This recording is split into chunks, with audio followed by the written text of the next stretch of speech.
ವಾಲ್ಮೀಕಿ ಅಭಿವೃದ್ಧಿ ನಿಗಮದಲ್ಲಿ ಭ್ರಷ್ಟಾಚಾರ ಪ್ರಕರಣಕ್ಕೆ ಸಂಬಂಧಪಟ್ಟಂತೆ ಈಗ ಸಚಿವ ನಾಗೇಂದ್ರಗೆ ಸಿಬಿಐ ಸಂಕಷ್ಟ ಎದುರಾಗುವಂತಹ ಲಕ್ಷಣಗಳು ಗೋಚರಿಸುತ್ತಾರೆ. ಒಂದು ಕಡೆ ಪ್ರತಿಭಟನೆ ನಡೆಸ್ತಾ ಇರುವಂತಹ ಬಿಜೆಪಿ, ಮತ್ತೊಂದು ಕಡೆ ಈಗಾಗಲೇ ಪ್ರಾಸಿಕ್ಯೂಷನ್ಗೆ ಅನುಮತಿ ಕೋರಿ ಸಿಬಿಐ ಒಂದು ಪತ್ರವನ್ನು ಬರೆದಿದೆ ರಾಜ್ಯಪಾಲರಿಗೆ. ರಾಜ್ಯಪಾಲ ಥಾವರ್ ಚಂದ್ ಗೆಹ್ಲೋಟ್ ಅವರಿಗೆ ಸಿಬಿಐ ಒಂದು ವಾರದ ಹಿಂದೆಯಷ್ಟೇ ಪತ್ರವನ್ನು ಬರೆದಿದೆ.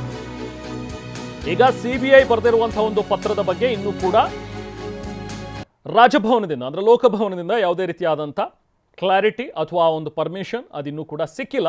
ಇನ್ನು ಕಾನೂನಾತ್ಮಕವಾಗಿ ಏನೆಲ್ಲ ಚರ್ಚೆಗಳಿವೆ ಅಥವಾ ಏನೆಲ್ಲ ಆಗಬೇಕು ಅನ್ನುವಂಥ ಒಂದು ನಿಟ್ಟಿನಲ್ಲಿ ಅದಿನ್ನೂ ಕೂಡ ಪೆಂಡಿಂಗ್ ಇದೆ.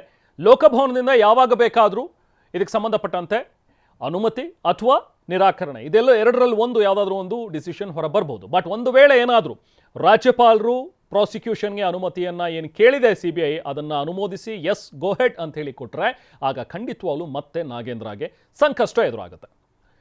ಬನ್ನಿ ಮತ್ತಷ್ಟು ಡೀಟೇಲ್ಸ್ ಬಿಡೋಣ. ನಾವು ಪ್ರತಿನಿಧಿ ಕಿರಣ್ ಹನ್ನಿಯಡ್ಕ ಅವರಿಂದ. ಕಿರಣ್, ಈಗ ನಾಗೇಂದ್ರ ರಾಜೀನಾಮೆ ಕೊಡಲೇಬೇಕು ಅಂತ ಪಟ್ಟು ಹಿಡಿದಿರುವಂಥ ಬಿಜೆಪಿ ಒಂದು ಕಡೆ, ಅಂದರೆ ಪೊಲಿಟಿಕಲಿ ಒಂದಷ್ಟು ಒತ್ತಡಗಳು ಕೇಳಿ ಬರ್ತಾನೆ ಇವೆ. ಇದ್ರ ಜೊತೆಗೆ ಸಿಬಿಐ ಈಗ ಈ ಲೆಟರ್ ಬರೆದಿರುವಂಥದ್ದು ರಾಜಭವನಕ್ಕೆ ಅಂದರೆ ಲೋಕಭವನಕ್ಕೆ ಕಳಿಸಿರುವಂಥದ್ದು ಏನು ಹೇಳಿದೆ ಸಿಬಿಐ ಇದರಲ್ಲಿ, ಹಾಗೆ ಇದ್ರ ಬಗ್ಗೆ ಈ ಅರ್ಜಿಯ ಬಗ್ಗೆ ಏನಾದರೂ ಡೆವಲಪ್ಮೆಂಟ್ಸ್ ಆಗಿದೆಯಾ ರಾಜಭವನದ ಲೋಕಭವನದ ಕಡೆಯಿಂದ? ಕಿರಣ್, ಹೇಮಂತ್, ಒಂದು ವಾರದ ಹಿಂದೆ ಸಿಬಿಐ ಕರ್ನಾಟಕದ ರಾಜ್ಯಪಾಲರಿಗೆ ಪತ್ರವನ್ನು ಬರೆದಿರುವಂತದ್ದು. ನಾಗೇಂದ್ರ ಅವ್ರನ್ನ ಪ್ರಾಸಿಕ್ಯೂಷನ್ ಒಳಪಡಿಸುವಂತ ನಿಟ್ಟಿನಲ್ಲಿ ಅನುಮತಿಯನ್ನ ಕೋರಿ ಸಿಬಿಐ ರಾಜ್ಯಪಾಲ ಥಾವರ್ ಚಂದ್ ಗೆಹ್ಲೋಟ್ ಅವರಿಗೆ ಈ ಪತ್ರವನ್ನ ಬರೆದಿದೆ.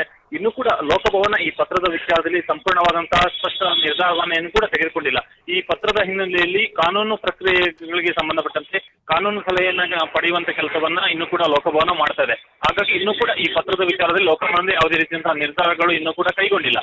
ಈ ಹಿನ್ನೆಲೆಯಲ್ಲಿ ಒಂದು ಕಡೆ ರಾಜಕೀಯವಾದಂತಹ ಒತ್ತಡ, ಸಚಿವ ನಾಗೇಂದ್ರ ಅವರಿಗೆ ರಾಜೀನಾಮೆಯನ್ನು ತೆಗೆದುಕೊಳ್ಳಬೇಕನ್ನುವಂತ ಒತ್ತಡದ ಮಧ್ಯೆ ಈಗ ಕಾನೂನಾತ್ಮಕ ಬೆಳವಣಿಗೆ ಕೂಡ ಆಗಿರುವಂತದ್ದು. ಒಂದು ವೇಳೆ ಲೋಕಭವನ ಈ ವಿಚಾರದಲ್ಲಿ ಒಂದು ನಿರ್ಧಾರವನ್ನು ತೆಗೆದುಕೊಂಡ್ರೆ ಖಂಡಿತವಾಗಿ ಕೂಡ ಅದು ಸಚಿವ ನಾಗೇಂದ್ರ ಅವರಿಗೆ ಮತ್ತೊಂದು ರೀತಿಯಲ್ಲಿ ಹಿನ್ನಡೆ ಉಂಟಾಗತ್ತೆ, ರಾಜ್ಯ ಸರ್ಕಾರಕ್ಕೂ ಕೂಡ ಹಿನ್ನಡೆ ಉಂಟಾಗತ್ತೆ. ಒಂದು ರೀತಿಯಲ್ಲಿ ರಾಜಕೀಯವಾಗಿ ನಡೀತಿರುವಂತಹ ಪ್ರತಿಭಟನೆ ಮತ್ತು ಬೆಳವಣಿಗೆಗಳೇನಿದೆ ವಿಪಕ್ಷಕ್ಕೆ ಅದು ಒಂದು ರೀತಿಯ ಮುನ್ನಡೆ ಉಂಟಾಗತ್ತೆ. ಆದ್ರೆ ಲೋಕಭವನದ ಇನ್ನೂ ಕೂಡ ಈ ನಿಟ್ಟಿನಲ್ಲಿ ಕಾನೂನು ಸಲಹೆ ಪ್ರಕ್ರಿಯೆ ಪಡೆಯುವಂತಹ ಪ್ರಕ್ರಿಯೆ ನಡೆಯುತ್ತೆ ಹೊರತು ಇನ್ನೂ ಕೂಡ ನಿರ್ಧಾರವನ್ನ ತೆಗೆದುಕೊಳ್ಳುವಂತದ್ದು ನಿಟ್ಟಿನಲ್ಲಿ ರಾಜ್ಯಪಾಲರು ತೀರ್ಮಾನವನ್ನ ಕೈಗೊಂಡಿಲ್ಲ.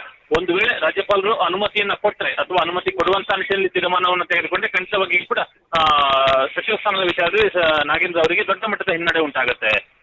Rahman, thank you Kiran.